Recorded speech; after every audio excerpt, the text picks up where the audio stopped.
Cryptids haiba sa makal asi mythological amadi folklore wari da yauba hek mioiba kun uba matamda akiba tujumba phawgada saktamsing panba aduga scientific evidence oina di leitaba sa sing asibuni scientific evidence oina leitrasu cryptids haiba sa makal asi malemgi tongan mafam singda hakthenna thengnabagi thogdok amadi makhui makki mamit mang uhawi haiba eyewitness kaya bom leibana sa makal asi masigi malem asida sunglei litre haibadi yaroi aikoi Manipurgi Phunga wari da yauba Keibu Keioibadi hariba mi tangkai oiba sa makal asisu cryptids hariba sa asigi manung chalibani Pitribigi miyamna hakthenna thengnei haujiksu lei haina thajaba cryptids khara pallabada mermaid wayarwa bigfoot amadi chupacabra mermaid wayarwa bigfoot haiba cryptids sing asina mioiba khoida harmful tobagi report sing leitrabasu chupacabra haiba cryptids asina di malemi tongan pham singda attack toromagi report sing leiri. Mire, desde Puerto Rico, luego pasó a Estados Unidos y ahora aquí en México.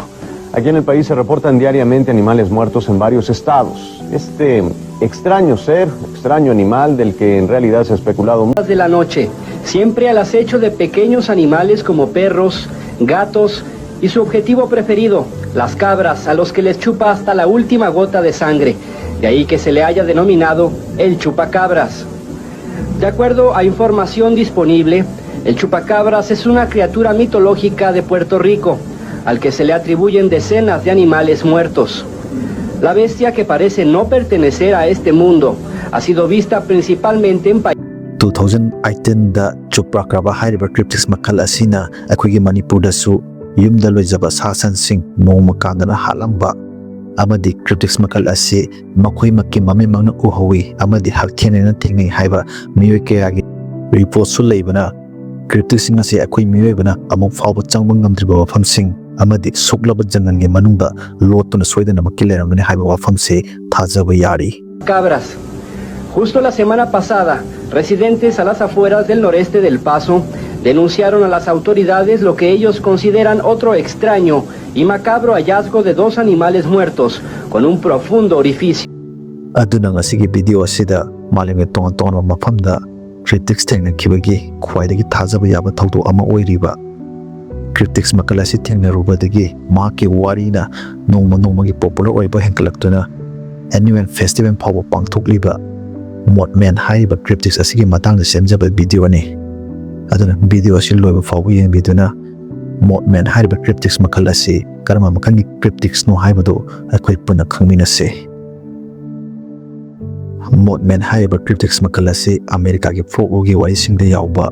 hek yenga matamda akhoi miyoibagi sawong sabangi yamna manaba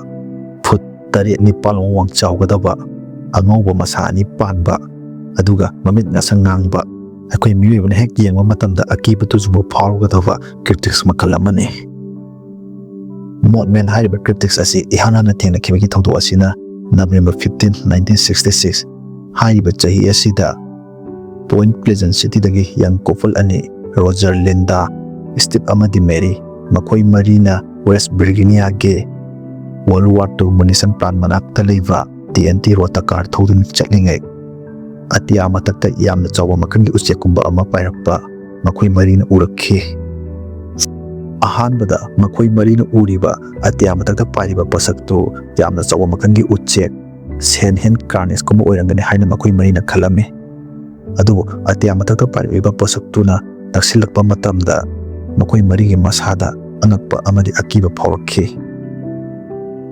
hek yengbada miyoibagi matoga chap manaba masa panba sa adugi ngasangangma mamena makhoi marida munna yenglamnaba matung makhoi marina tungliba car do landuna paikiba matamda chawraba sa adugi masa anina khapagi ahoba makhon amadi car adu thatakniki haina Lindana police ta phongdokhi adubu thawdo asi thokraba chahi amagi matungda Ohio River gi matakta sariba Silver Beach thong ningkhaikibagi thawdokta miyoi ni phutaruk sikhi thong odu ningkhaikibba matamda hingoba miyosingna police ta phongdokpagi matung inna makoina thong odu laduna chatlingai yamna chawba karino khangdaba ꯑꯄꯥꯏꯕ ꯄꯣꯠꯁꯛ ꯑꯃ ꯊꯣꯡ ꯑꯗꯨꯒꯤ ꯃꯊꯛꯇ ꯍꯦꯛ ꯇꯣꯡꯁꯤꯜꯂꯛꯄꯒ ꯏꯀꯪ ꯈꯪꯍꯧꯗꯅ ꯊꯣꯡ ꯑꯁꯤ ꯅꯤꯡꯈꯥꯏꯈꯤꯕꯅꯤ ꯍꯥꯏꯅ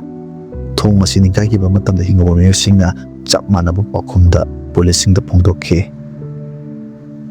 ꯑꯉꯛꯄ ꯑꯃꯗꯤ ꯊꯥꯖꯗꯕ ꯑꯃꯒ ꯂꯣꯏꯅꯅ ꯁꯤꯜꯚꯔ ꯕꯤꯆ ꯅꯤꯡꯈꯥꯏꯈꯤꯕꯒꯤ ꯊꯧꯗꯣꯛꯇ ꯃꯤꯌꯥꯝꯅ ꯎꯏ ꯍꯥꯏꯅꯔꯤꯕ ꯑꯄꯥꯏꯕꯤ ꯁꯥ ꯃꯈꯜ ꯑꯁꯤ ꯄꯨꯂꯤꯁꯁꯤꯡꯅꯁꯨ ꯊꯤꯖꯤꯟꯕ ꯍꯧꯔꯛꯈꯤ꯫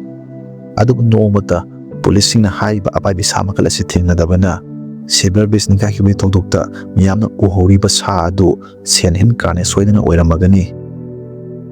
ꯑꯇꯣꯞꯄ ꯃꯤꯑꯣꯏꯁꯤꯡꯅꯁꯨ ꯍꯥꯏꯔꯤꯕ ꯁꯥ ꯃꯈꯜ ꯑꯁꯤ ꯑꯃꯨꯛꯇ ꯊꯦꯡꯅꯕꯤ ꯍꯥꯏꯅ ꯐꯣꯡꯗꯣꯛꯇꯕꯅ ꯄꯨꯂꯤꯁꯁꯤꯡꯅꯁꯨ ꯁꯥ ꯃꯈꯜ ꯑꯁꯤ ꯁꯨꯡꯂꯩ ꯂꯩꯕ ꯑꯣꯏꯔꯝꯂꯔꯣꯏ, ꯁꯦꯟꯍꯤꯟ ꯀ꯭ꯔꯥꯅꯦ ꯁꯣꯏꯗꯅ ꯑꯣꯏꯔꯝꯂꯒꯅꯤ ꯍꯥꯏꯗꯨꯅ ꯁꯥ ꯑꯁꯤꯕꯨ ꯊꯤꯖꯤꯟꯕ ꯂꯦꯞꯈꯤ꯫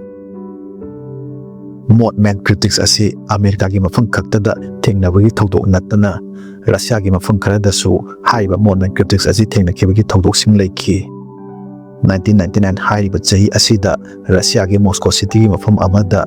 ꯃꯣꯊꯃꯦꯟ ꯀ꯭ꯔꯤꯞꯇꯤꯛꯁ ꯑꯁꯤ ꯄꯥꯏꯗꯨꯅ ꯂꯩꯔꯝꯕ ꯎꯈꯤ ꯊꯦꯡꯅꯈꯤ ꯍꯥꯏꯅ ꯔꯁꯤꯌꯥꯟ UFOlogist ꯒ꯭ꯔꯨꯖꯤꯌꯥꯅ ꯅ꯭ꯌꯨꯁꯄꯦꯄꯔꯗ ꯃꯍꯥꯛꯅ ꯃꯌꯦꯛ ꯁꯦꯡꯅ ꯍꯥꯞꯂꯛꯈꯤ꯫ ꯃꯁꯤꯗꯁꯨ ꯅꯠꯇꯅ ꯚꯤꯌꯦꯠꯅꯥꯝ ꯋꯥꯔ ꯃꯅꯨꯡꯗ ꯑꯃꯦꯔꯤꯀꯥ ꯂꯥꯟꯃꯤ ꯑꯃꯗꯤ ꯚꯤꯌꯦꯠꯅꯥꯝ ꯂꯥꯟꯃꯤꯁꯤꯡꯅ ꯚꯤꯌꯦꯠꯅꯥꯝꯒꯤ ꯁꯣꯛꯂꯕ ꯖꯪꯒꯜꯒꯤ ꯃꯅꯨꯡꯗ ꯑꯃꯨꯛꯇ ꯐꯥꯎꯕ ꯎꯗ꯭ꯔꯤꯕ ꯑꯉꯛꯄ ꯃꯈꯜꯒꯤ ꯖꯤꯕꯁꯤꯡ ꯑꯃꯗꯤ ꯃꯥꯏꯊꯤꯀꯦꯜ ꯀ꯭ꯔꯤꯌꯦꯆꯔꯒ ꯁꯑꯣꯡ ꯁꯥꯗꯥ ꯆꯞ ꯃꯥꯟꯅꯕ ꯁꯥ ꯃꯈꯜꯁꯤꯡꯁꯨ ꯃꯈꯣꯏꯅ ꯎꯈꯤ ꯊꯦꯡꯅꯈꯤ ꯍꯥꯏꯅ ꯊꯕꯛꯇꯒꯤ ꯄꯣꯊꯥꯔꯕ ꯑꯦꯛꯁ ꯃꯤꯂꯤꯇꯔꯤꯁꯤꯡꯅ ꯋꯤꯁꯜ ꯕ꯭ꯂꯣꯋꯔ ꯑꯣꯏꯅ ꯐꯣꯡꯗꯣꯛꯅꯔꯛꯈꯤ꯫ ꯃꯣꯊꯃꯦꯟ ꯀ꯭ꯔꯤꯞꯇꯤꯛꯁ ꯑꯁꯤ ꯃꯍꯥꯛꯀꯤ ꯀꯔꯝꯕ ꯃꯒꯨꯟꯅ ꯅꯣꯡꯃ ꯅꯣꯡꯃꯒꯤ ꯑꯁꯨꯝ ꯄꯣꯄꯨꯂꯔ ꯑꯣꯏꯕ ꯍꯦꯟꯒꯠꯂꯛꯇꯨꯅ ꯄꯕ꯭ꯂꯤꯛ ꯃꯤꯌꯥꯝꯅ ꯃꯍꯥꯛꯄꯨ ꯒꯥꯔꯖꯤꯌꯥꯟ ꯒꯣꯗ ꯑꯃꯒꯨꯝꯅ ꯂꯧꯅꯔꯛꯇꯨꯅ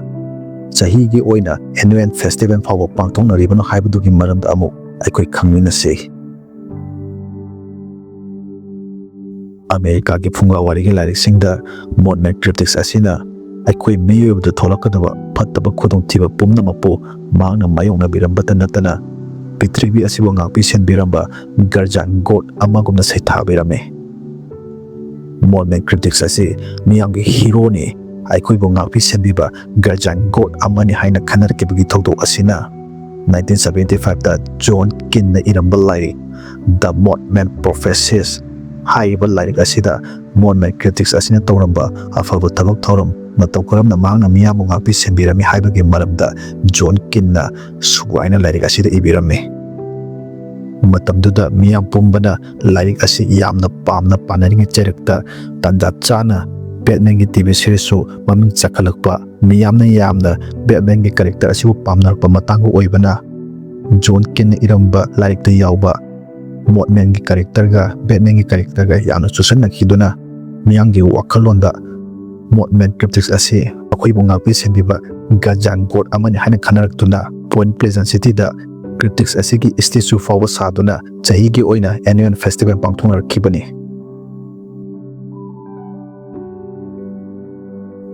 ꯃꯣꯊꯃꯦꯟ ꯀ꯭ꯔꯤꯞꯇꯤꯛꯁ ꯊꯦꯡꯅꯈꯤꯕꯒꯤ ꯊꯧꯗꯣꯛꯁꯤꯡ ꯑꯁꯤ ꯇꯁꯦꯡꯅꯃꯛ ꯑꯆꯨꯝꯕꯔꯥ ꯅꯠꯇ꯭ꯔꯒ ꯍꯣꯛꯁꯂꯥ ꯍꯥꯏꯕꯗꯨ ꯑꯃꯨꯛ ꯑꯩꯈꯣꯏ ꯈꯪꯃꯤꯟꯅꯁꯤ꯫